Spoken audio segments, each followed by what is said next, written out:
Assalamualaikum warahmatullahi wabarakatuh. Kita bertemu kali ini adalah mengenai manajemen keuangan yang khususnya mengenai investasi. Kita sama ketahui bahwa investasi itu adalah suatu bentuk penanaman modal pada aset atau dana perusahaan atau individu untuk jangka waktu tertentu ya dengan harapan akan mendapatkan keuntungan di kemudian hari. Ya, di sini artinya investasi mengharapkan suatu keuntungan. Namun tidak selamanya investasi itu mendapatkan keuntungan. Investasi bisa mengalami kerugian. Ya, kenapa? Karena kita juga harus bertumpu pada kinerja perusahaan. Apabila kinerja perusahaan itu jatuh, maka return dari saham yang akan kita investasikan pun juga akan turun. Artinya kita akan merugi. Atau juga ada beberapa instrumen yang sudah kita investasikan, ya, dan kemudian nilai dari instrumen tersebut dalam pasar saham turun, dan ini pun juga akan menyebabkan kerugian bagi kita.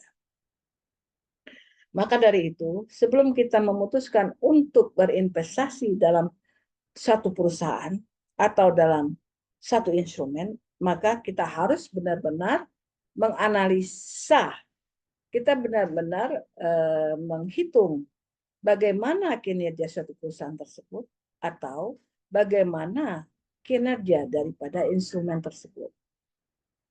Nah, dalam hal ini saya sudah melakukan satu penelitian tentang analisis investasi. Analisis investasi mengenai foreign exchange atau euro US dollar dan saham LQ45.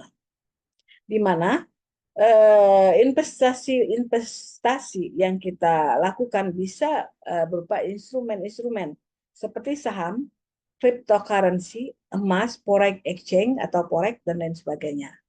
Nah, dalam hal ini saya akan melihat bagaimana saham pada LQ45 dan valuta asing, investasi valuta asing dalam euro US dollar ini bisa mempunyai suatu kinerja, ya, merupakan suatu kinerja, apakah kinerja itu baik atau bisa dikatakan turun.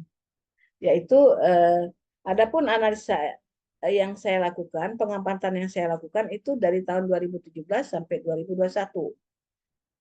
Teknik pengambilan sampelnya itu adalah teknik sampling jenuh.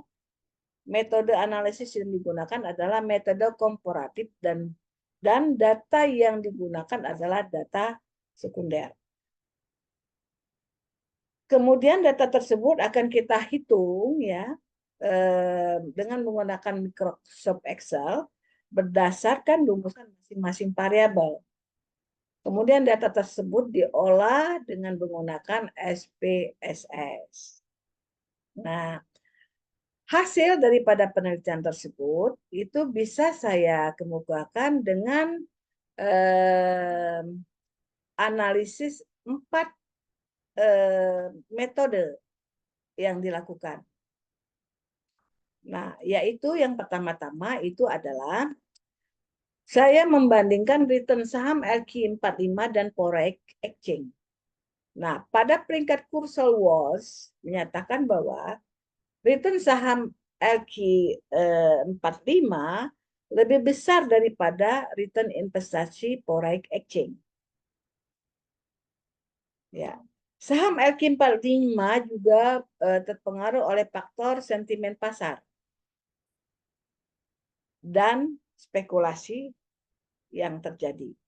Ketika investor merasakan optimisme dan keyakinan terhadap saham LQ45, mereka mungkin membeli saham LQ45 untuk mendapatkan keuntungan yang lebih tinggi. Faktor sentimen dan spekulasi ini dapat mempengaruhi permintaan dan harga saham LQ45. Jadi di dalam membandingkan return saham di sini bahwa ternyata saham LQ45 itu lebih baik ketimbang daripada forex exchange. Nah, begitupun ketiga poin lain yang saya dapat adalah saya membandingkan risiko saham. Membandingkan risiko saham bahwa hasil Kruskal Waltz menyatakan bahwa risiko saham LQ45 itu berada lebih tinggi daripada forex exchange. Kenapa terjadi? Ya, bisa saja itu terjadi karena LQ45 itu memiliki bentuk fisik dan sudah diawasi oleh lembaga keuangan. Jadi dia bentuk fisik dan risikonya relatif lebih kecil dibanding pada forex exchange. Maka dengan risiko yang lebih tinggi, maka return-nya juga akan lebih tinggi. High risk and high return. Nah, itu berlaku ya. Nah, selanjutnya kita membandingkan kinerja forex exchange dan saham LQ dengan tiga metode Schaff, metode trailer, dan satu lagi metode Jensen. Nah, dari ketiga metode ini ternyata kinerja daripada saham LQ45 itu ternyata lebih baik dibanding dengan forex exchange. Jadi meskipun kita lakukan perhitungan dengan membandingkan metode-metode ini, ternyata tetap saham LQ45 itu lebih baik. Jadi kalau kita pun mau berinvestasi dengan data-data ini, maka lebih baik kita berinvestasi pada saham LQ45. Karena dari 5 poin yang saya teliti, itu 5 poin tersebut mendapatkan bahwa tetap saham LQ45 itu lebih baik ketimbang forex exchange. Demikian dari saya. Lebih kurang saya mohon maaf. Assalamualaikum warahmatullahi wabarakatuh.